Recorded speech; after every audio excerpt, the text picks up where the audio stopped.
Hello everyone, welcome to this YouTube channel. आज है 18 जुलाई। इस सेशन में द हिंदू एडिटोरियल का वोकेबलरी कवर करते हैं। तो अगर आप किसी भी कॉम्पिटेटिव एग्जाम का प्रिपरेशन कर रहे हैं तो वीडियो लास्ट तक जरूर देखिएगा। चलिए वीडियो शुरू करते हैं। जल्दी से वीडियो को लाइक कर दीजिए और चैनल पे नए हैं तो जल्दी से चैनल को सब्सक्राइब कर लीजिए। तो चलिए देखते हैं आज का वर्ड। फर्स्ट वर्ड है इंक्लूसिव। इंक्लूसिव की बात करें तो यहाँ पे एडजेक्टिव की तरह काम कर रहा है। तो पहले वर्ड देखेंगे, फिर वो कौन सा पार्ट्स ऑफ स्पीच है ये भी देखेंगे। जहाँ कहीं भी सफिक्स आएगा कि उसके थ्रू कैसे पार्ट्स ऑफ स्पीच को आइडेंटिफाई करना है तो वो सब हम आपको बताते चलेंगे, ठीक है। फिर English meaning, Hindi meaning, synonyms और एंटोनिम्स, और लास्ट में रिलेवेंट पिक्चर भी देखेंगे। तो ये सारे चीज़ हम लोग कवर करेंगे। तो चलिए देखते हैं इसका इंग्लिश मीनिंग। तो इंक्लूसिव का इंग्लिश मीनिंग होता है द एक्ट ऑफ इंक्लूडिंग, यानी कि किसी चीज़ में इंक्लूड होना, शामिल होना, उस समावेश करना, उसको इंक्लूसिव बोलते हैं। तो इसका हिंदी मीनिंग समावेश हो जाएगा, शामिल हो जाएगा। जैसे मान लीजिए कि कोई गेम हो रहा है, क्रिकेट मैच, तो क्रिकेट मैच अकेले कोई खेल नहीं सकता, उसमें बहुत सारे प्लेयर्स शामिल होते हैं। तो इस तरह आप चीज़ें रिलेट कीजिए तब आसानी से समझ में आ जाएगा। सिनोनिम्स की अगर हम बात करें तो इनकॉर्पोरेशन हो जाएगा, एडिशन हो जाएगा, इंसर्शन हो जाएगा, इंट्रोडक्शन हो जाएगा या फिर इन्वॉल्वमेंट हो जाएगा। तो ये सब क्या हो जाएंगे? सिनोनिम्स हो जाएंगे, जिसका मीनिंग होता है कि किसी चीज़ में शामिल होना, बहुत सारे लोगों को जैसे ऐड करना, किसी को उसमें जोड़ना, इंसर्ट करना, इंट्रोड्यूस करना, यानी और या फिर इन्वॉल्वमेंट होता है। तो अगर कोई मैच हो रहा है, कोई बड़ा काम हो रहा है, तो अकेले तो होता नहीं, उसमें बहुत सारे लोग इन्वॉल्व होते हैं।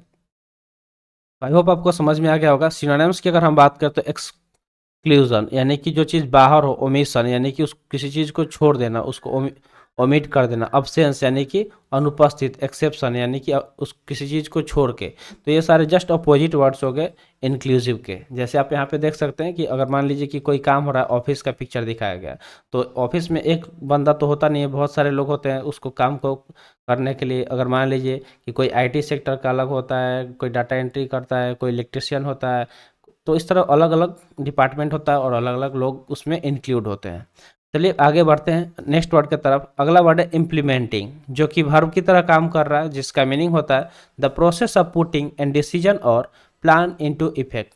देखिए इम्प्लीमेंटिंग मतलब होता है कि ऐसी प्रक्रिया जिसमें कोई एक डिसीजन, मान लीजिए कि कोई चीज़ डिसाइड किया गया है या कोई प्लान बनाया गया तो उसे इफेक्ट में लाना, उसको बोलते हैं इम्प्लीमेंटिंग।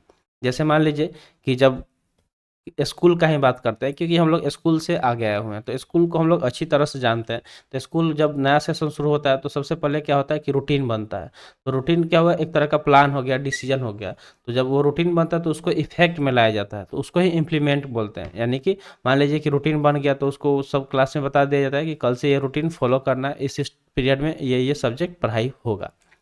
तो अगर इसके हिंदी मीनिंग की बात करें तो इसका हिंदी मीनिंग क्या हो जाएगा? कार्यान्वयन हो जाएगा। अगर सिनोनिम्स की हम बात करें तो एक्सक्यूजन हो जाएगा, ठीक है।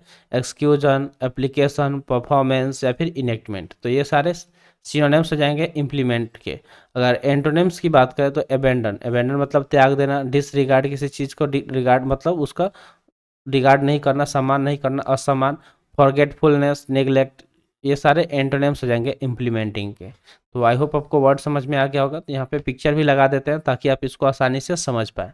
थर्ड वर्ड की बात करें तो थर्ड वर्ड है अलॉटमेंट। लास्ट में एम ई एन टी आया है, तो जब भी वर्ड के लास्ट में एम ई एन टी आए वो नाउन की तरह काम करता है, ठीक है। यहाँ पे नाउन हो जाएगा। अगर इसके मीनिंग की बात करें तो इसका मीनिंग हो जाएगा द एक्शन और प्रोसेस ऑफ एलोकेटिंग और शेयरिंग आउट समथिंग, यानी कि ऐसा एक्शन और प्रोसेस जिसमें एलोकेट कर रहे हैं या फिर शेयर कर रहे हैं किसी चीज़ को, डेट इज़ अलॉटमेंट। तो अलॉटमेंट की बात करें तो इसका हिंदी मीनिंग आवंटन हो जाएगा। अगर सिनोनिम्स की हम बात करें तो सिनोनिम्स क्या हो जाएगा? तो अलॉटमेंट हो जाएगा, असाइनमेंट हो जाएगा, इशूइंग हो जाएगा या फिर इजुएंस हो जाएगा। तो ये सारे सिनोनिम्स हो जाएंगे जिसका सेम मीनिंग होता है। जैसे अगर आप एग्जाम्पल ले लें तो मान लीजिए कि कोई एक काम है, ठीक है, एक पूरा काम हो गया और 3 जन हैं, तो 3 जन में इसको इक्वल अलॉट कर दिया गया कि तीनों लोग मिलके ये काम इस तरह से पूरा करेंगे, ठीक है। इतना पार्ट ये, इतना पार्ट ये, मान लीजिए इतना पार्ट ए के द्वारा किया गया, इतना पार्ट बी के द्वारा और इतना पार्ट सी के द्वारा। या फिर मान लीजिए कि एक केक है, ठीक है, या फिर ये पिज़्ज़ा बोल सकते हैं। तो पिज़्ज़ा के इस तरह 4 पार्ट्स होते हैं ना, तो मान लीजिए कि 4 लोग हैं पार्टी में, बजट कम था तो एक ही पिज़्ज़ा से काम चलाना था। तो ये मिला ए को, ये मिला बी को, ये मिला सी को और ये मिला डी को। तो इसको क्या बोलते हैं? अलॉटमेंट, यानी किसी चीज़ को शेयर कर देना, ठीक है। अगर एंटोनिम्स की बात करें तो मिस एलोकेट हो जाएगा, डी एलोकेट हो जाएगा, कीप हो जाएगा या फिर विथहोल्ड हो जाएगा। तो ये सारे एंटोनिम्स हो जाएंगे। जैसे कि जो हम यहाँ पे एग्जांपल बताए वो पिक्चर में देख सकते हैं। तो पिक्चर देख के इजीली आप वर्ड को विजुलाइज करके आसानी से समझ सकते हैं, याद कर सकते हैं। नेक्स्ट वर्ड की बात करें तो नेक्स्ट वर्ड है मोबिलाइजेशन, जो कि नाउन की तरह काम कर रहा है। तो मोबिलाइजेशन यहाँ पे नाउन की तरह काम कर रहा है क्योंकि लास्ट में आई एन आया है। तो जब भी वर्ड के लास्ट में आई एन आए वर्ड नाउन की तरह काम करता है। अगर इसके मीनिंग की बात करें तो इसका मीनिंग हो जाएगा द एबिलिटी टू मूव और be move freely and easily, यानी कि ऐसी एबिलिटी, किसी के अंदर ऐसा योग्यता जिसके वजह से वो आसानी से फ्रीली और इजीली मूव कर सकता है, उसको बोलते हैं मोबिलाइजेशन। जैसे मोबाइल की बात कर ले तो पहले टेलीफोन हुआ करता था जो वायर होता था, यानी कि उसमें तार लगा होता था, उसे हम लोग ज़्यादा दूर तक नहीं ले जा सकते थे। उसके बाद क्या आया, मोबाइल आया। तो मोबाइल क्या हुआ, ऐसा कि इसको हम लोग कहीं भी ले जा सकते हैं, पॉकेट में रख के जहाँ चाहे लेके जा सकते हैं, यानी कि ये फ्री है कहीं भी मूव करने के लिए। तो इस तरह आप रिलेट करके आसानी से समझ गए होंगे। इसका हिंदी मीनिंग होता है गतिशीलता। क्या होता है, गतिशीलता। अगर सिनोनिम्स की हम बात करें तो इसका सिनोनिम्स क्या हो सकता है, तो फ्लेक्सिबिलिटी हो जाएगा, मैन एयरबिलिटी हो जाएगा, मोटिलिटी हो जाएगा या फिर मूवेबिलिटी हो जाएगा। तो ये सारे सिनोनिम्स हो जाएंगे। अब चलते हैं एंटोनिम्स की तरह। एंटोनिम्स क्या हो जाएगा, तो इमोबिलिटी, इमूवेबिलिटी, इमोटिलिटी या फिर इमूवेलनेस, ये सारे एंटोनिम्स हो जाएंगे। तो ये सब क्या होगा, एंटोनिम्स होगा किसके, मोबिलाइजेशन के। तो जल्दी से इसे नोट डाउन कर लीजिए जो भी वर्ड यहाँ पे कवर कराया गया है। चलिए बढ़ते हैं आगे फिफ्थ वर्ड की तरफ। फिफ्थ वर्ड दिया गया ऑगमेंट। ऑगमेंट की बात करें तो ये वर्ब की तरह काम कर रहा है जिसका मीनिंग होता है द एक्शन और प्रोसेस ऑफ मेकिंग और बिकमिंग ग्रेटर इन साइज और अमाउंट, यानी कि कोई ऐसा काम या प्रक्रिया जिसमें किसी चीज़ को बड़ा साइज और अमाउंट में बड़ा कर रहे हैं, ठीक है, उसको बोलते हैं ऑगमेंट। तो ऑगमेंट मतलब होता है वृद्धि, किसी चीज़ में वृद्धि देखना है, उसमें ग्रोथ देखना। सिनोनिम्स की अगर हम बात करें तो इन्हेंसमेंट, इनलार्जमेंट, एसेसन या फिर एडिशन, ये सारे सिनोनिम्स हो जाएंगे ऑगमेंट के। अगर एंटोनिम्स की हम बात करें तो कंप्रेशन, कंप्रेस मतलब होता है किसी चीज़ को दबा देना, कॉन्ट्रैक्शन, डिक्लाइन या फिर डिक्रीज, उसे घटा देना। तो ऑगमेंट मतलब होता है किसी को बढ़ाना, और उसके अपोजिट वर्ड्स की बात करें तो कंप्रेशन, कॉन्ट्राडिक्शन, डिक्लाइन या फिर डिक्रीज हो जाएगा। और ये सारे सिनोनिम्स हो जाएंगे इन्हेंसमेंट, इनलार्जमेंट, एसेसन और फिर एडिशन। तो इसे जल्दी से नोट डाउन कर लीजिए जैसे आप यहाँ पे पिक्चर में देख सकते हैं। तो वर्ड के साथ साथ पिक्चर जरूर देखिएगा। चलिए होमवर्क की बात कर लेते हैं। तो होमवर्क में यही बोलते हैं कि जो भी वर्ड यहाँ पे कवर कराया जाता है कोशिश कीजिए उसे सेंटेंस बनाने का, और उसे कमेंट सेक्शन में टाइप भी कीजिएगा, उससे आपको काफ़ी ज़्यादा बेनिफिट मिलेगा। तो बढ़ते हैं आगे नेक्स्ट वर्ड की तरफ। नेक्स्ट वर्ड है स्पार्क्ड। स्पार्क्ड यहाँ पे वर्ब की तरह काम कर रहा है। अगर इसके मीनिंग की बात करें तो इसका मीनिंग होता है इमिट स्पार्क ऑफ फायर और इलेक्ट्रिसिटी, मतलब कोई चीज़ जो क्या कर रहा हो, इमिट कर रहा हो, निकाल रहा हो स्पार्क, यानी कि स्पार्क या फायर या फिर इलेक्ट्रिसिटी, उसको बोलते हैं स्पार्क। तो स्पार्क मतलब होता है चमकना। जैसे मान लीजिए कि कोई एक दो वायर है, ठीक है, एक ये वायर हो गया और एक ये वायर हो गया, दोनों में इलेक्ट्रिसिटी है। अगर दोनों को आपस में जब हम यहाँ पे टच कराएंगे तो यहाँ से स्पार्किंग होता है, ठीक है, इस तरह से स्पार्किंग देखने को मिलता है, यानी कि उस वहाँ से प्रकाश निकल सकता है, फायर निकलता है, डेट इज स्पार्क। अगर सिनोनिम्स की हम बात करें तो इसका सिनोनिम्स फ्लैश हो जाएगा, ग्लिम हो जाएगा, ग्लिमर हो जाएगा या फिर ग्लिंट हो जाएगा। जैसे मान लीजिए वेल्डिंग वगैरह करते हुए कहीं देखे होंगे, लोहा का जो जहाँ पे गेट वगैरह बनता है या कोई भी सामान, तो वहाँ पे उसको आपस में जोड़ने के लिए जो यूज किया जाता है उस वहाँ से स्पार्किंग काफ़ी ज़्यादा होता है, ठीक है। तो अगर एंटोनिम्स की हम यहाँ पे बात करें तो काम, चेक, डिस्करेज या फिर हाल्ट हो जाएगा। तो ये सारे इसके एंटोनिम्स हो जाएगा। यहाँ पे आप पिक्चर में देख सकते हैं, जैसे हम लोग कोई पटाखा वगैरह छोड़ते हैं तो कुछ इस तरह का ही स्पार्किंग देखने को मिलता है। नेक्स्ट वर्ड की बात करें तो नेक्स्ट वर्ड है एडमिनिस्ट्रेशन। एडमिनिस्ट्रेशन में लास्ट में आई ओ एन आया है इसलिए नाउन की तरह काम करेगा। इसका मीनिंग होता है relating to the running of a business, organisation etcetera. तो कोई चीज़ जो रिलेटेड हो किससे, कि किसी एक बिजनेस को रन करना, ठीक है, उससे रिलेटेड हो, या ऑर्गेनाइजेशन को रन करने से, उसको एडमिनिस्ट्रेशन बोलते हैं, जिसका हिंदी मीनिंग प्रशासनिक हो जाएगा। क्या हो जाएगा, प्रशासनिक हो जाएगा। सिनोनिम्स की अगर हम बात करें तो इसका सिनोनिम्स ब्यूरोक्रेटिक, डिपार्टमेंटल, गवर्नमेंटल या फिर लेजिस्लेटिव, ये सारे इसके सिनोनिम्स हो जाएंगे। एंटोनिम्स की अगर हम बात करें तो एंटोनिम्स क्या हो जाएगा, तो non managerial, non supervisory, non administrative या फिर सब ऑर्डिनेट, ये सारे एंटोनिम्स हो जाएंगे। तो सिनोनिम्स क्या हो गया, ब्यूरोक्रेटिक, डिपार्टमेंटल, गवर्नमेंटल और लेजिस्लेटिव, और antonyms non managerial, non supervisory, non administrative और सब ऑर्डिनेट हो जाएगा।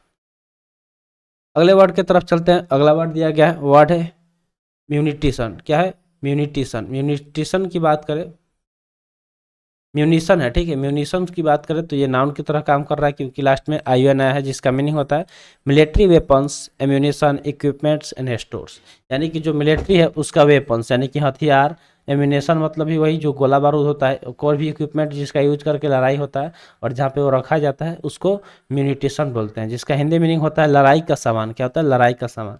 यानी कि जो वार वगैरह में यूज किया जाता है, जितने भी इक्विपमेंट्स, मशीन, वेपन्स, उसको म्यूनिटिशन बोलेंगे। अगर इसके सिनोनिम्स की बात करें तो एमओ।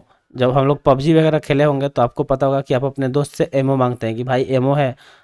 तो एमओ क्या होगा कि गोली हो गया, जिसका यूज हम लोग लड़ाई के लिए करते हैं।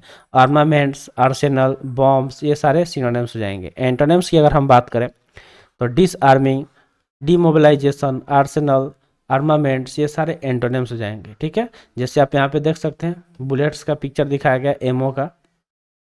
नाइन्थ वर्ड की बात करें तो नाइन्थ वर्ड है डिस्पाइट, जो कि प्रिपोजिशन की तरह काम कर रहा है, जिसका मीनिंग होता है विदाउट बीइंग अफेक्टेड बाय, यानी कि के बावजूद, इसका हिंदी मीनिंग हो जाएगा।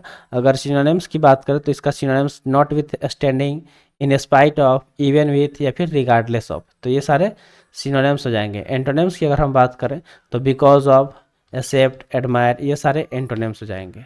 जैसे आप यहाँ पे पिक्चर में देख सकते हैं, तो यहाँ पे और इसका पैर टूटा हुआ है, उसके बावजूद भी ये रनिंग कर रहा है, दौड़ रहा है। ठीक है, नेक्स्ट वर्ड की बात करें तो नेक्स्ट वर्ड है डिस्पर्स्ड, जो कि एक वर्ब की तरह काम कर रहा है, जिसका मीनिंग होता है to separate and go in different direction. मतलब किसी चीज़ को सेपरेट कर देना, अलग कर देना, और या फिर उसको अलग अलग डायरेक्शन में भेज देना, उसको बोलते हैं डिस्पर्स। तो डिस्पर्स मतलब होता है फैलाना, किसी चीज़ को फैला देना, तो या फिर बिखेर देना। तो इसका हिंदी मीनिंग क्या हो जाएगा? बिखेर देना। जैसे आप देखते होंगे बच्चे को अगर खिलौना वगैरह देते हैं तो क्या करता है, चारों तरफ उसे बिखेर देता है, फैला देता है। ठीक है, अगर इसके सिनोनिम्स की बात करें तो इसका सिनोनिम्स क्या हो सकता है? तो सर्कुलेट हो सकता है, डिफ्यूज हो सकता है, डिसअपियर, या फिर डिसबैंड हो सकता है। एंटोनिम्स की अगर हम बात करें तो अपियर, अराइव, कलेक्ट, या फिर गैदर हो जाएगा। तो ये सारे जस्ट इसके अपोजिट हो जाएंगे, यानी किसी चीज़ को इकट्ठा कर देना, गैदर कर देना, और डिस्पर्स मतलब होता है फैला देना, बिखेर देना। जैसे यहाँ पे देख सकते हैं कि जब ये इस तरह का पौधा देखे होंगे जिसमें से रुई टाइप का निकलता है और वो चारों तरफ हवा में बिखेर जाता है, तो ये क्या हो गया? डिस्पर्स हो गया। तो आई होप आपको वर्ड समझ में आ गया होगा। तो आज के लिए इतना ही, आज का सेशन यहीं पर समाप्त हुआ। सेशन कैसा लगा कमेंट सेशन में ज़रूर बताइएगा। तो मिलते हैं फिर अगले वीडियो में। Thanks for watching. जय हिंद।